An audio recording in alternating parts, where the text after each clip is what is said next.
ইরানের সর্বোচ্চ নেতা আয়াতুল্লাহ আলী খামেনির হঠাৎ জনসমক্ষে অনুপস্থিতি ঘিরে দেশজুড়ে দানা বাঁধছে নানা প্রশ্ন, জল্পনা এবং উদ্বেগ। এক সপ্তাহের বেশি সময় ধরে তিনি কোনো ভাষণ দেননি, প্রকাশ্যে দেখা দেননি, এমনকি তার দপ্তর থেকেও আসেনি কোনো বার্তা। এমন পরিস্থিতিতে দেশটি যখন ইসরায়েল এবং যুক্তরাষ্ট্রের সঙ্গে বিপজ্জনক উত্তেজনার মধ্যে দিয়ে যাচ্ছে, তখন এই নীরবতা ইরানি সমাজ এবং রাজনীতিতে অস্থিরতা তৈরি করছে। নিউ ইয়র্ক টাইমসের এক অনুসন্ধানী প্রতিবেদনে বিষয়টি নিয়ে আলোকপাত করেছেন জাতিসংঘ ব্যুরো চিফ ফারনাস ফসিহি।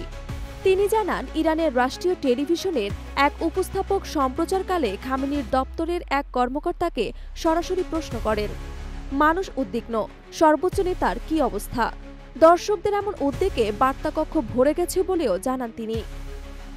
উত্তরে খামেনির আর্কাইভ দপ্তরের কর্মকর্তা মেহেদি ফাজাইলি সরাসরি কিছু না বললেও জানান, আমরাও বিভিন্ন উৎস থেকে এমন উদ্যোগের খবর পাচ্ছি।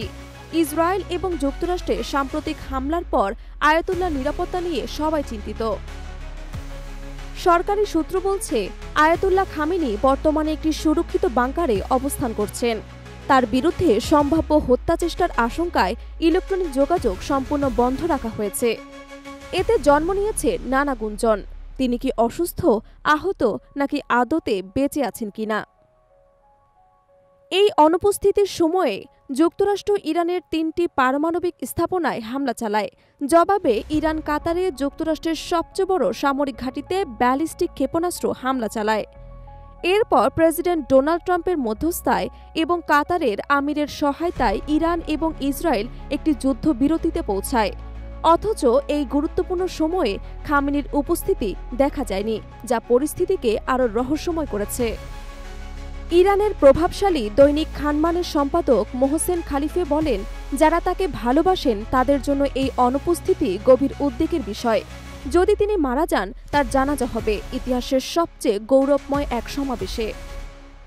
ইরানে খামেনি শুধু ধর্মীয় নেতা নন, বরং রাষ্ট্রের সর্বোচ্চ সিদ্ধান্ত গ্রহণকারী। সামরিক অভিযান হোক বা যুদ্ধবিরতি, সব ক্ষেত্রেই তার অনুমোদন অপরিহার্য। অথচ সরকারি কর্মকর্তারা পর্যন্ত বলতে পারছেন না সম্প্রতি তার সঙ্গে দেখা বা যোগাযোগ হয়েছে কিনা। রাজনৈতিক বিশ্লেষক হামজা সাফাবি জানান, ইসরায়েল যুদ্ধবিরতির সুযোগে খামেনিকে হত্যার চেষ্টা চালাতে পারে এমন আশঙ্কায় তার নিরাপত্তা ব্যবস্থা বিচ্ছিন্ন করে রাখা হয়েছে। তার মতে, খামেনি হয়তো এখনও দূর থেকে কিছু গুরুত্বপূর্ণ সিদ্ধান্তে অনুমোদন দিচ্ছেন। এই শূন্যতার সময় ইরানি রাজনীতিতে নতুন ক্ষমতার বলয় গঠিত হচ্ছে। প্রেসিডেন্ট মাসুদ পেজেশকিয়ানের নেতৃত্বে একটি সংযমপন্থী এবং কূটনৈতিক সমাধানপন্থী গোষ্ঠী সামনে এসেছে। বিচার বিভাগের প্রধান মোহসেনি এজেই এবং সেনাপ্রধান মেজর জেনারেল মুসাভি এই গোষ্ঠীর ঘনিষ্ঠ। পেজেশকিয়ান বলেন, এই সংকট আমাদের নতুন চিন্তার সুযোগ এনে দিয়েছে, এটা পরিবর্তনের সোনালী সুযোগ।